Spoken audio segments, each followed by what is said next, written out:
la primera referencia a un cuartel en Alajuela como una construcción física es a partir de 1820 y específicamente ya en 1822 que la madrugada del 7 de mayo de ese año Costa Rica se levantó con la fuerza del terremoto de San Estanislao, que yo lo comparo mucho con el terremoto de Limón. Su epicentro fue en la costa caribeña. Aquí destrozó la Casa del Cabildo, que tuvo que mudarse a una sala del cuartel.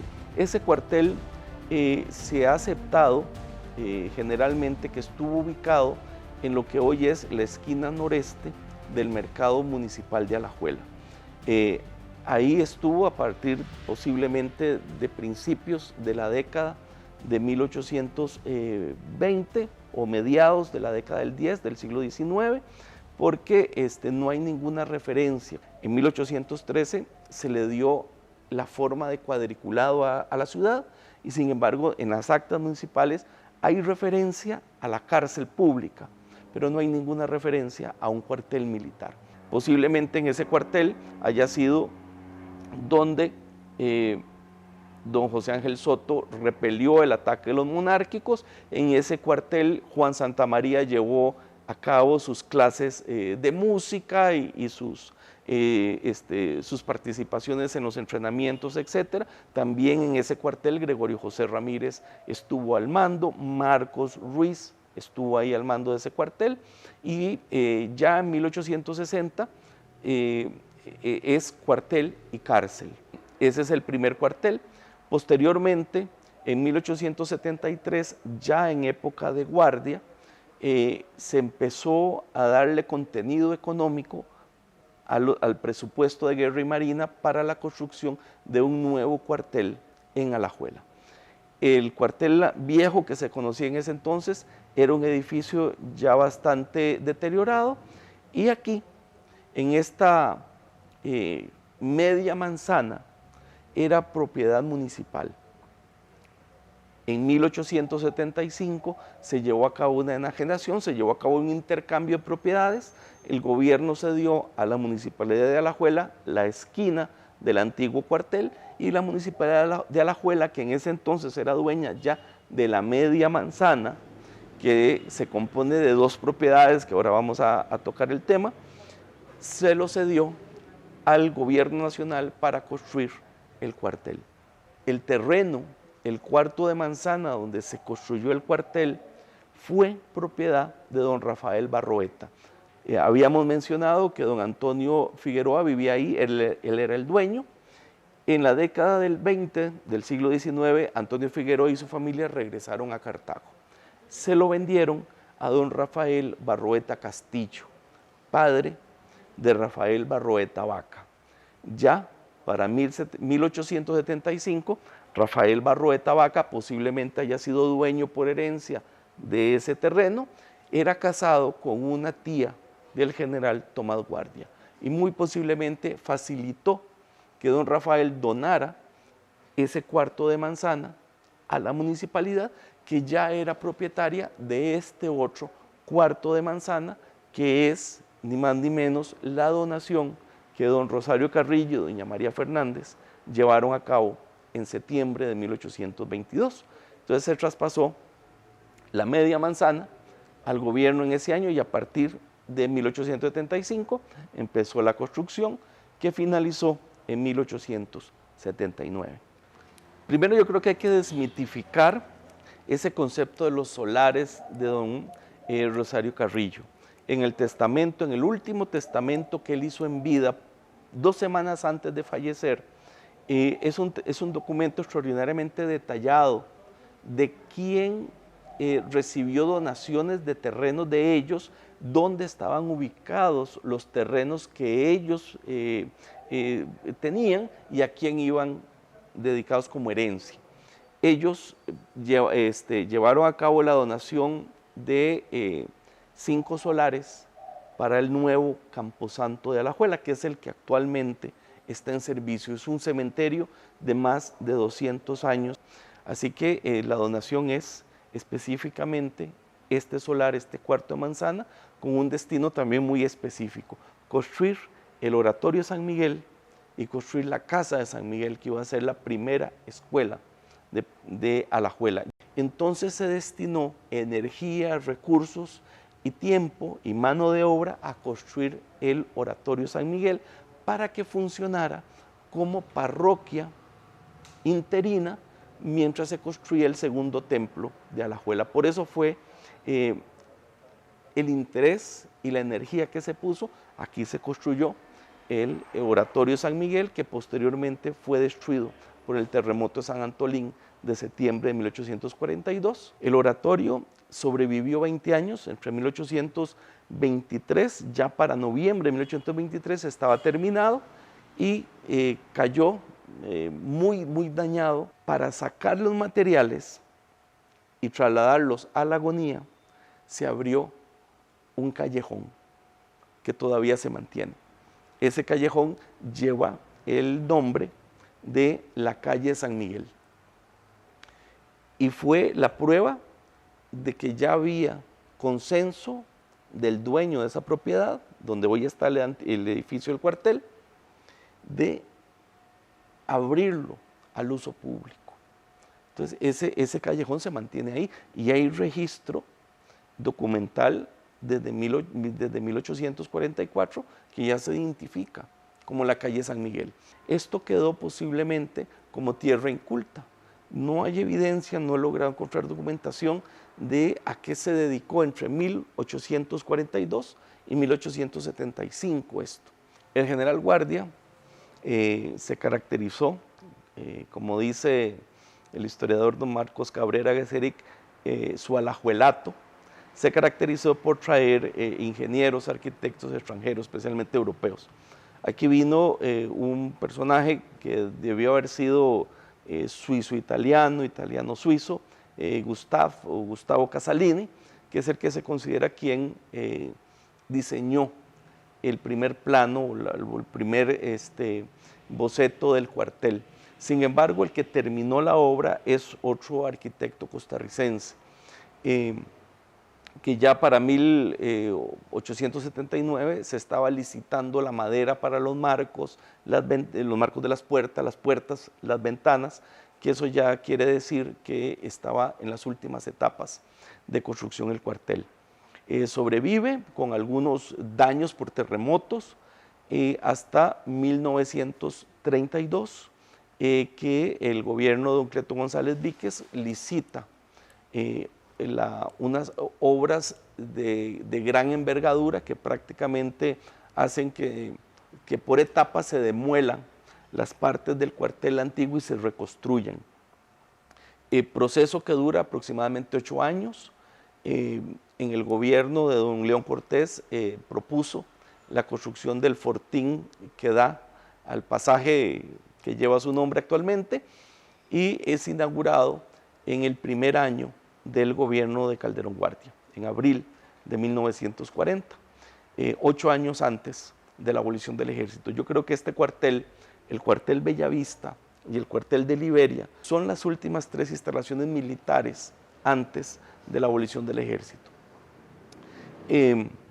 Y curiosamente, hace aproximadamente 3 años falleció el último obrero de la construcción de este nuevo cuartel, entre comillas, don Claudio Porras. Era ya el último que sobrevivía de esto, de esa construcción. Sin embargo, es algo curioso, no permeó en la memoria del alajuelense la reconstrucción del cuartel. Todo el mundo en Alajuela está totalmente convencido que es el cuartel original de 1875, y sin embargo pues tiene otro derrotero. También lo otro que está ocurriendo es que es una Costa Rica un poco más próspera también, ¿verdad? Sin caer en el mito de la pobreza colonial, de que había pocos recursos y que aquí todo el mundo tenía que sembrar para vivir, ¿verdad? No es caer en eso, pero sí es entender que el café le da a Costa Rica, a partir de 1850, 1840, un vínculo más importante al mercado mundial le da mayores recursos, ¿verdad? Y eso, digamos, no es automático, no es que inmediatamente, digamos, ya vendimos la primera cosecha de café buena y entonces ahora sí el país es próspero. No, hay todo un proceso ahí para que el Estado crezca, se consolide y, por ejemplo, sea capaz de cobrar más impuestos de alguna manera, ¿verdad? Extraer un poquito más de esos impuestos y que los empiece a utilizar en obras públicas como esta, porque eso es lo que es este cuartel, ¿verdad? Es una obra pública que se pone en el centro de la ciudad y que ejemplifica, digamos, ese Estado costarricense que ya está consolidándose, ¿verdad? Es la consolidación de un proceso de construcción de unas fuerzas armadas, ¿verdad? Que se van a ir transformando de unas milicias coloniales que, bueno, que eran importantes, tenían unos 1000 hombres, había una organización, ¿verdad? Interesante, a ir tratando de conformarse como una fuerza armada más moderna, ¿verdad? Mejor equipada, mejor entrenada, que vaya dejando atrás ese modelo miliciano en el que, por ejemplo, en 1820 todos los hombres forman parte de esas milicias, pero bueno, cuando ingresaban les daban su fusil y les decían váyanse a la casa y venga el domingo a entrenar, ¿verdad? No se le olvide su fusil y trate de cuidarlo. Este es el centro de poder o uno de los centros de poder, de control político, de control social, de control del territorio, ¿verdad? Desde aquí pues no se va a ejercer la ley, pero desde aquí, digamos, ¿verdad? Se están las fuerzas para reforzar, para poder hacer que esas leyes se cumplan, ¿verdad? Y también que el ejército funcione como una especie de formar ciudadanos. Entonces aquí es donde van a venir los milicianos, los ciudadanos que sean reclutados y van a recibir su instrucción, ¿verdad? Que no es solo la instrucción militar, sino que también tiene esta parte de formación de ciudadano, ¿verdad? Porque esos estados modernos se basan en la idea también del ciudadano en armas, o sea que si vos sos parte de Costa Rica, sos ciudadano costarricense, tenés la obligación y el privilegio incluso de defender a ese país, ¿verdad?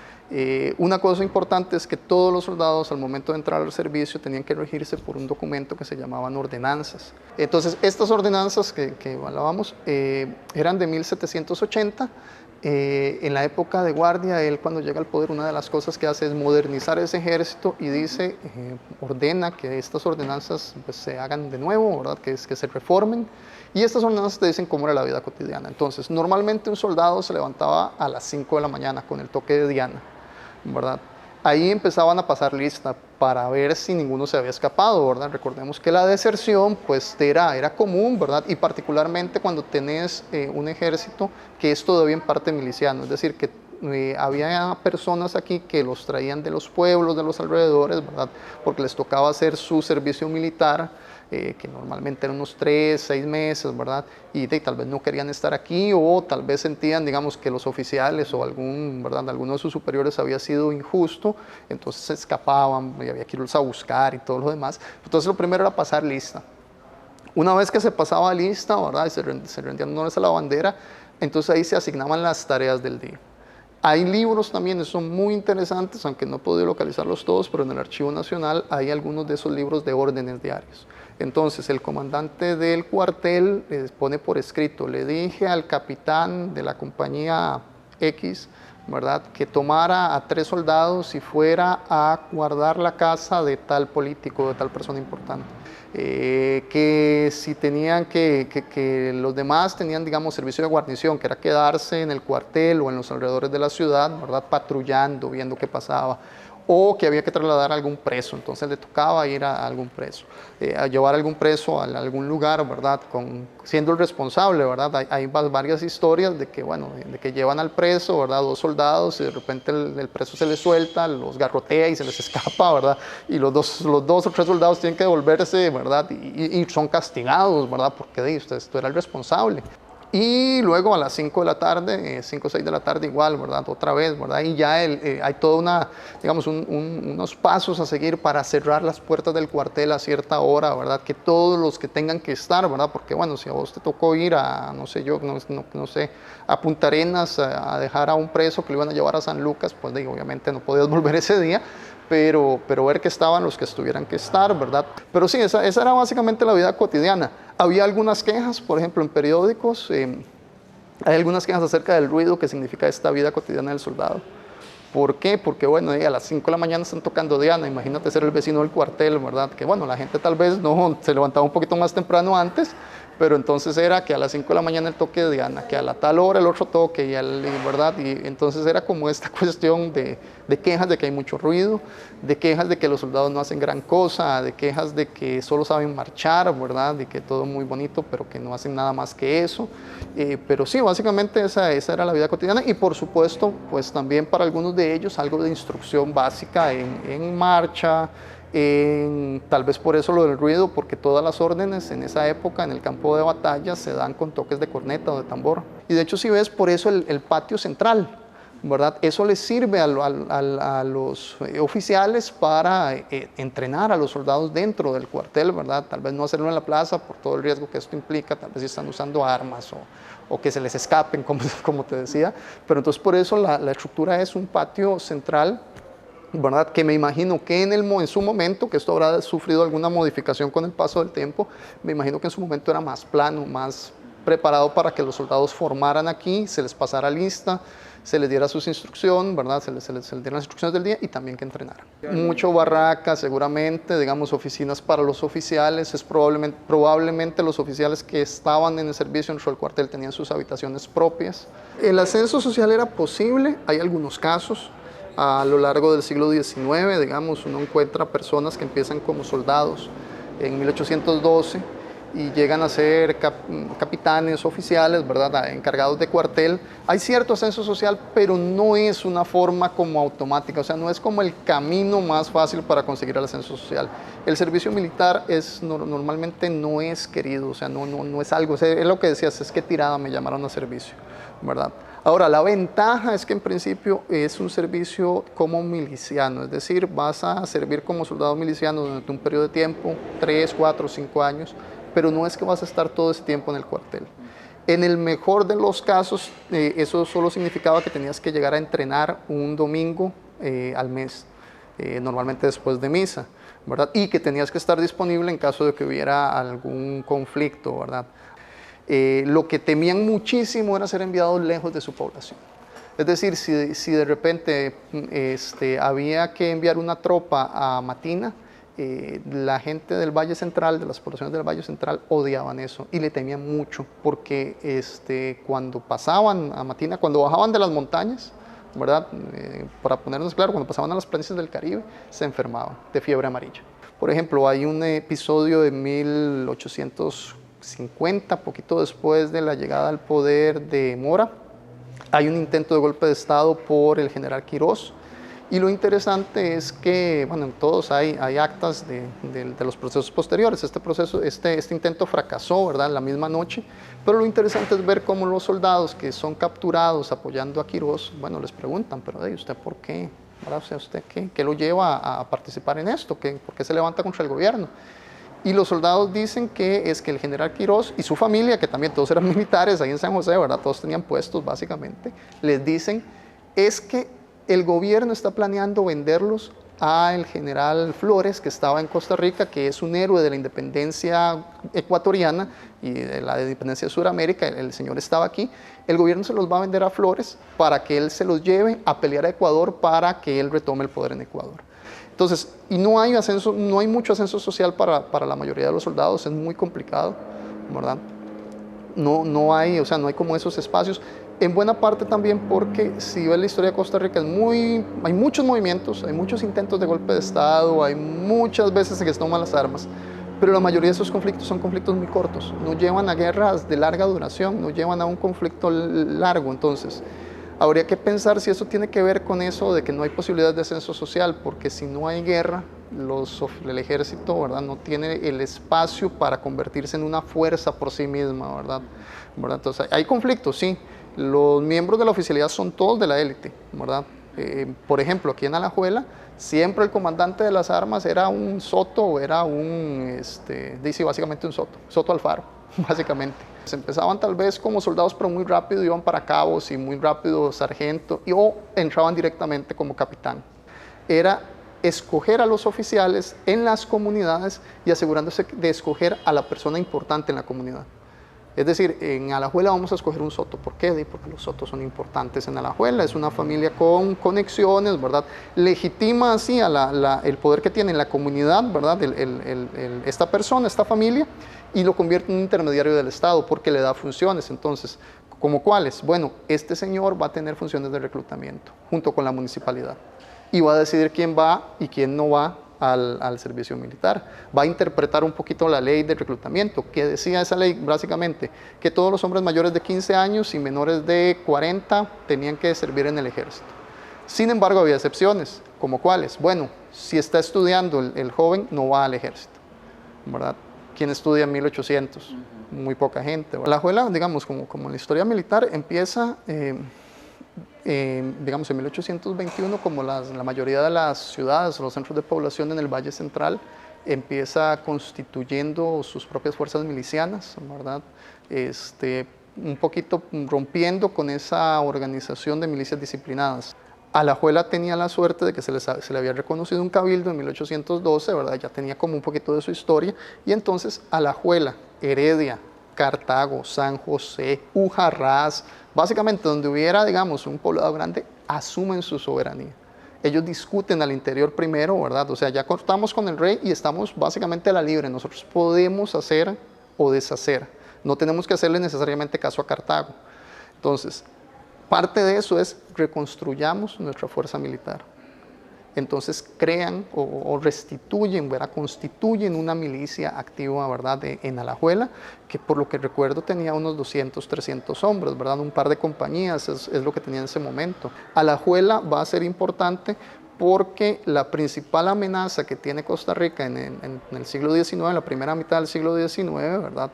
Donde ponen el ojo los militares y dicen, de donde va a venir una amenaza, viene del norte, viene de Nicaragua. ¿Por qué? Por el conflicto por Nicoya, ¿verdad? Y que eso, ¿verdad? Todavía hoy a veces sale el asunto, ¿verdad? Entonces, en Alajuela se ocupa una tropa porque es, digamos, una línea de defensa donde pueden mandar una cuestión de defensa que bloquee el acceso al Valle Central, ¿verdad? Porque Alajuela está en el camino principal, ¿verdad? Hacia Punta Arenas. Desde aquí puedes bloquear fácilmente, en la garita, básicamente, en las montañas, puedes bloquear el acceso de un ejército, y un ejército grande, incluso en el siglo XIX, con relativamente pocos hombres. En la década de 1840, los Soto directamente, o sea, se rebelan muchísimas veces contra el gobierno central, pero siempre pierden, ¿verdad? Nunca lo logran.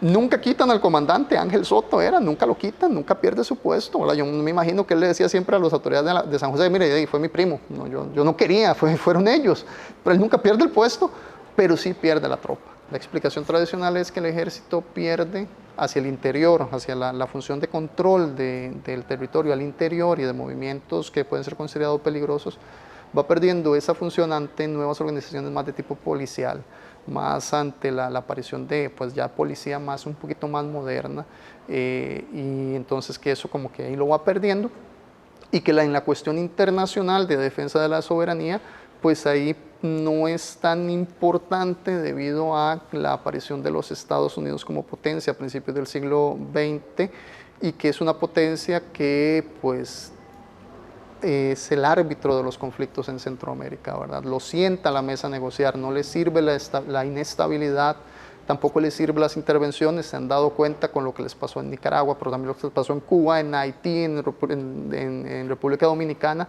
que las intervenciones militares no es la respuesta, que tiene que haber una cuestión diplomática, y entonces va tirando a los gobiernos centroamericanos a que negocien las cosas antes de llegar al conflicto. Me parece que cuando dejó de ser cuartel se convirtió en un centro de instrucción. Es una buena analogía, podríamos decir, de cómo en la sociedad costarricense estas funciones van cambiando, ¿verdad? En los 40, no era ejército, aquí lo que había era policía. El ejército, lo que había en los 40 era una unidad militar ya propiamente militar, que era la famosa unidad móvil que llamaban, que tenía asiento en San José. Aquí era la policía de la ciudad. No, como ejército no se podía ver, aunque sí tenían fusiles, porque cuando desfilaban desfilaban con fusil al hombro, ¿verdad? Pero hacían función de policía.